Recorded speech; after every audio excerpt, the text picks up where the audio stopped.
Poison Study by Maria V. Snyder. Audiobook by Cinna. Chapter 19. What would I have to do to get a piece of cheese? I asked. I knew it. Margg was the one leaking information about me. And now she wanted to use me. Finally, some evidence. I have a source that pays well for information. It's the perfect setup for a little rat, Margg said. What kind of information? Anything you might overhear while you're scurrying around the commander's office or Valec's apartment. My contact pays on a sliding scale. The juicier the news, the bigger chunk of cheese. How does it work? My mind raced. Right now, it was her word against mine. I needed proof I could show Valek. To be able to finger both Margg and her source would be a sweet treat. You give me the information, and I pass it along. I collect the money and give it to you, minus a 15% fee. And I'm supposed to believe that you'd stick to 15% cut of a total I'd be unaware of. She shrugged. It's either that or nothing. I'd think a half-starved rat like you would pounce on any morsel, no matter how small. Margg began to walk away. What if we went to your source together? I suggested. Then you'd still receive your fee. She stopped. Uncertainty creased her fleshy face. I'll have to check. She disappeared down the hallway.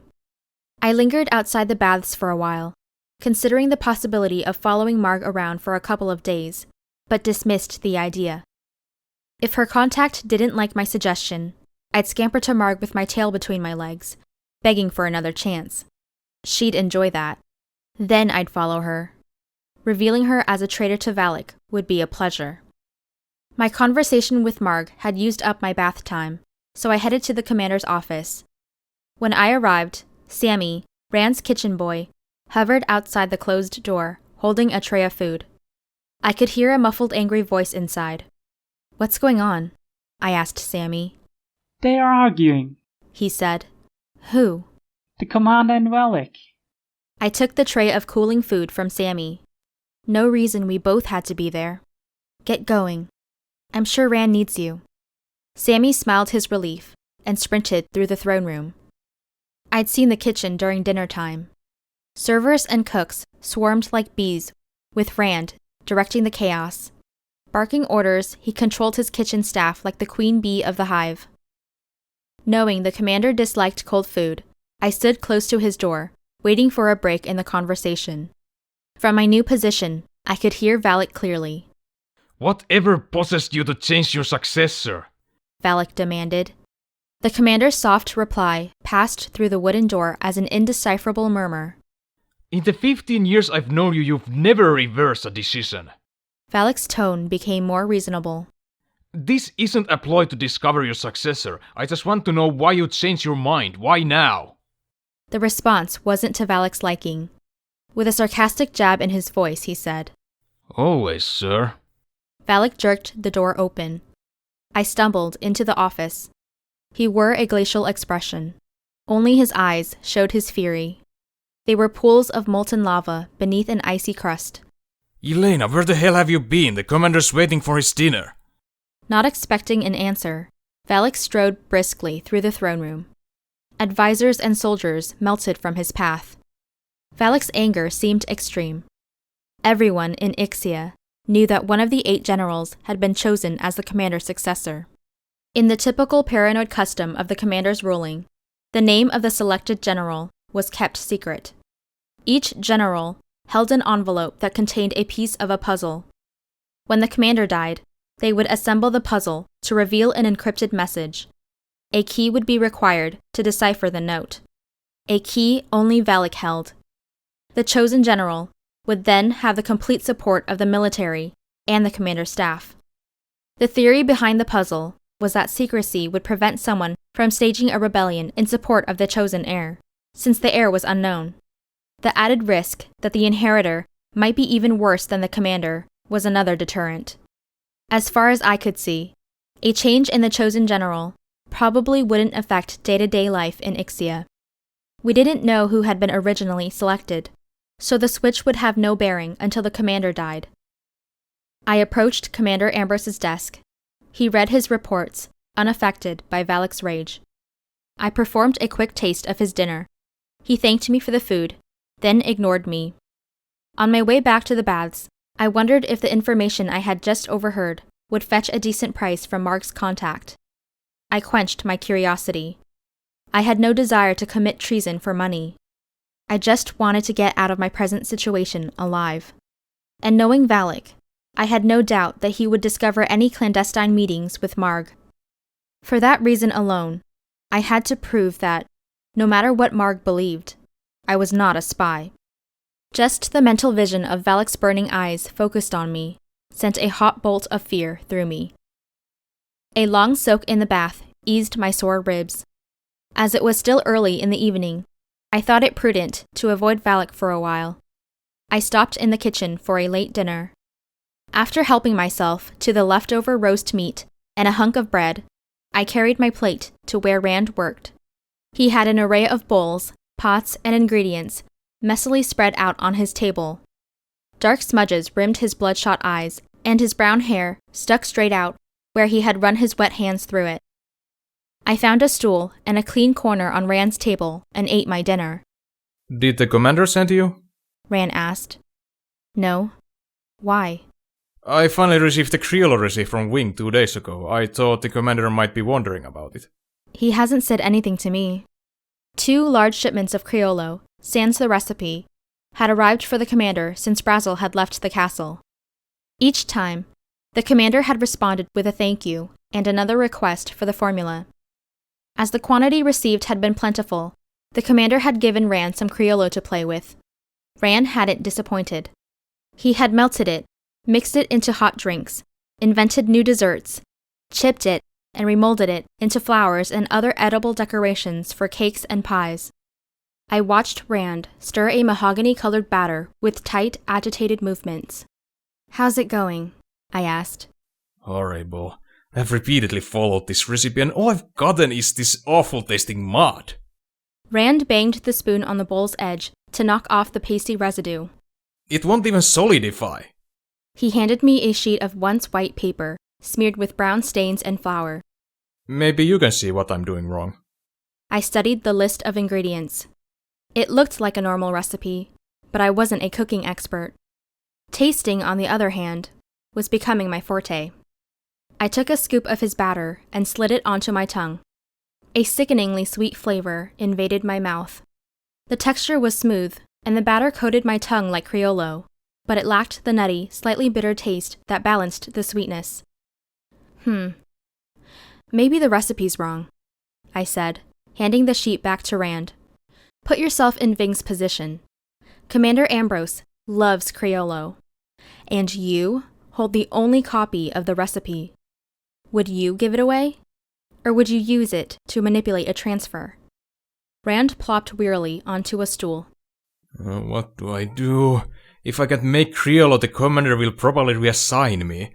It'll be too much for my ego to stand. He attempted a weak smile. Tell the commander that the recipe's a fake. Blame Ving for your inability to duplicate the Criollo. Sighing, Rand rubbed his face in his hands. I can't handle this type of political pressure. He massaged his eyelids with the tips of his long fingers. Right now I'd kill for a cup of coffee, but I guess wine will have to do. He rummaged around the cabinet and produced a bottle and 2 glasses. Coffee? You're too young to remember, but before the takeover we imported this absolutely wonderful drink from Scythia. When the commander closed the border, we lost an endless list of luxury items. Of all those, I miss coffee the most. What about the black market? I asked. Rand laughed. It's probably available, but there's nowhere in this castle that I could make it without being discovered. I'll most likely regret asking you this, but why not? The smell. The coffee's rich and distinct aroma would give me away. The scent of brewing coffee can weave its way throughout the entire castle. I woke up to it every morning before the takeover. Rand sighed again. My mother's job was to grind the coffee beans and fill the pots with water. It's very similar to brewing tea, but the taste is far superior. I sat up straighter on my stool when I heard the word beans. What color are coffee beans? Brown, why? Just curious, I said in a calm tone. But excitement boiled within me. My mystery beans were brown, and Brazel was old enough to know about coffee. Maybe he missed the drink and planned to manufacture it. My efforts to ferment the pod's pulp had resulted in a thin, chestnut-colored liquid that tasted rotten. The purple seeds inside the pulp had been sopping wet and covered with flies. I had closed the window and dried the seeds on the windowsill. As they dried, the seeds turned to brown and looked and tasted like the beans from the caravan. Thrilled to link the pods with the beans, my excitement had faded when I hadn't been able to learn anything further. Does coffee taste sweet? I asked. No, it's bitter. My mother used to add sugar and milk to half of her finished pots, but I liked it plain. My beans were bitter. I couldn't sit still any longer. I had to find out if Valic remembered coffee. I felt uncomfortable asking Rand, unsure if Valic wanted him to know about the southern pods. After bidding farewell to Rand, who stared morosely into the failed batter as he drank his wine, I rushed back to Valic's suite. The sound of slamming books greeted my entrance. Valic stormed around the living room, kicking piles of books over. Gray rock debris littered the floor and clung to impact craters on the walls. He clenched a stone in each fist. I had wanted to discuss my coffee hypothesis with him, but decided to wait. Unfortunately, Valic spotted me staring. What do you want? He snarled. Nothing. I mumbled and fled to my room. For 3 days I endured Valic's temper. He vented his ill humor on me at every opportunity, thrusting the antidote at me, speaking curtly, if at all, and glaring whenever I entered a room. Weary of avoiding him and hiding in my room, I decided to approach him. He sat at his desk, his back to me. I may have discovered what those beans are. It was a weak opening. What I really wanted to say was, "What the hell's the matter with you?" But I thought a soft approach more prudent. He swiveled to face me. The energy of his anger had dissipated, replaced by a bone-chilling cold. Really? His voice lacked conviction. The fire in his eyes had extinguished. I stepped back. His indifference was more frightening than his anger. I swallowed, my mouth dry. I was talking to Rand, and he mentioned missing coffee. Do you remember coffee? A southern drink? No. I think our beans might be coffee. If you don't know what coffee is, perhaps I should show them to Rand, if that's all right with you. I faltered. My suggestion had sounded like a child pleading for a sweet. Go ahead, share your ideas with Rand, your buddy, your best friend, you're just like him. Icy sarcasm spiked Valic's words. I was stunned. What? Do as you like, I don't care. Valic turned his back on me. I stumbled to my room, and then locked the door with shaky fingers. Leaning against the wall, I replayed the last week in my mind to see if there had been some clue to Valic's withdrawal. I could remember nothing that stood out. We had barely said a word to each other, and I had believed his anger had been directed toward the commander, until now. Maybe he had discovered my magic book. Perhaps he suspected I had some magical power. Fear replaced my confusion. Lying on my bed that night, I stared at the door. With every nerve tingling, I waited for Valic's attack. I knew I was overreacting, but I was unable to stop. I couldn't erase the way he had looked at me, as if I was already dead. Dawn arrived, and I moved through my day like a zombie. Valic ignored me. Even Jenko's ever-present good humor couldn't snap me out of my funk. I waited a few days before bringing the beans along to show Rand. He was in better spirits. A big smile graced his face, and he greeted me with an offer of a cinnamon swirl. "I'm not hungry," I said. You haven't eaten in days. What's the matter? Rand asked. I dodged his question by asking about the Criollo. Your plan worked. I informed the commander that Wing's recipe was wrong. He said he'd take care of it. Then he inquired about the kitchen stuff. Were they working well? Did I need more help? I just stared at him because I felt like I was in the wrong room. I'm usually greeted with suspicion and dismissed with a threat. That doesn't sound like a good relationship. Rand stacked a few bowls and straightened a row of spoons. His smile faded. My interaction with the commander and Valek could be considered rocky at best. Being rather young and rebellious right after the takeover, I attempted every trick of sabotage possible. I served the commander sour milk, stale bread, rotten vegetables, and even raw meat. At that point, I was just looking to be a nuisance. He picked up a spoon and tapped it against his knee. It became a battle of wills. The commander was determined that I cook for him, and I was determined to either be arrested or be reassigned. Went the spoon. And Rand continued his story, his voice husky. Then Valek made my mother the food taster. That was before they implemented the damn code of behavior. I couldn't bear to have her taste the garbage I served the commander. Old sorrows pulled at Rand's features. He twirled the spoon in circles between his fingers. Words failed me. Dread crept up my spine as I contemplated the fate of Rand's mother. After the inevitable happened, I tried to run away, but they caught me just shy of the southern border. Rand rubbed his left knee. They shattered my kneecap, hobbling me like some damn horse. Threatened to do my other leg if I ran again. And here I am. He snorted, sweeping all the spoons off the table. They clattered on the stone floor. So much I've changed. The commander's nice to me and I'm happy. I used to dream of poisoning the bastard, of taking that final step in our battle. But I have this weakness of caring for the food taster. When Oskov died, I promised myself never to care again. Rand pulled out a bottle of wine. Only I failed. Again. He retreated to his rooms. I hunched over the table, regretting that my comment had caused Rand pain. My pockets bulged uncomfortably with the beans. I shifted in my seat. Liza would have good cause when she blamed this mood swing on me. Valec's actions with Rand's mother seemed harsh from Rand's perspective, but when I thought about it from Valec's point of view, it made sense. His job was to protect the commander. I lived the next 2 days in a fog. Events blurred together. Tasting, training. Tasting, training. Ari's and Janko's curses and attempts to rouse me remained unsuccessful. The news that I could start knife defense failed to produce any enthusiasm. My body felt as wooden as the bow I held. When Margg materialized after one of my training sessions to inform me that a meeting with her contact had been scheduled for the following evening, it was with great difficulty that I summoned the strength to rally. I thought out each possible scenario, and each combination of events kept leading me to one conclusion. Who would believe me if I reported the meeting? No one. I needed a witness who could also act as a protector.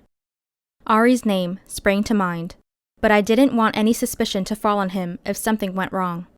It was also possible that Mark's contact had a boss, or a whole network of informers, and I could be getting in over my head. Dance as I might, there was but one course of action, and it led to but one person, Valek. I dreaded the encounter. My interaction with him had dwindled to the silent, awkward dispensing of my antidote every morning. But after tasting the commander's dinner, I sought Valek out, my stomach performing flips. His office was locked, so I tried his suite. He wasn't in the living room, but I heard a faint sound from upstairs. A thin slash of light glowed under the door to Valek's carving studio. A metallic grinding noise raised goosebumps on my flesh. I faltered at the entrance. This was probably the worst time to disturb him, but I was to meet Marg's contact the next day. I had no time to waste. Gathering courage, I knocked and opened the door without waiting for an answer. Valek's lantern flickered. He stopped grinding. The wheels spun in silence, reflecting pinpricks of light that whirled along the walls and ceiling. What is it? I've had an offer. Someone wants to pay me for information about the commander. He spun around. His face was half hidden in shadows, but it was as rigid as the stone he held. Why tell me? I thought you might want to follow along. This might be the one who has been leaking information about me. He stared at me. I wished then that I held a heavy rock, because I had the sudden desire to bash it on his head. Espionage is illegal. You might want to make an arrest, or maybe even feed this leak some misinformation. You know, spy stuff. Remember? Or have you become bored with that too? Anger fueled my words. I took a breath to launch into an attack, but it slid unvoiced past my clenched teeth. There was a slight softening in Valec's face. Renewed interest emanated from him, as if he had been holding every muscle taut and had just relaxed. Who and when? He asked finally. Margg approached me, and she mentioned a contact. We're meeting tomorrow night. I studied his expression. Was he surprised or hurt by Margg's treachery? I couldn't tell. Reading Valec's true mood was like trying to decipher a foreign language. All right, proceed as planned. I'll tell you to the rendezvous and see who we're dealing with. We'll start by feeding this contact some accurate information to make you look reliable. Perhaps the commander's change of successor would work. It's harmless information that will be made public anyway. Then we'll go from there. We outlined the details. Even though I was placing my life in danger, I felt cheerful. I had my old Valic back. But for how long? I wondered, as weariness crept back in. When we were through, I turned to go. Yelena. I halted in the doorway, looking back over my shoulder. You once said I wasn't ready to believe your reason for killing Rayad. I'll believe you now. But I'm not ready to tell you, I said, and left the room.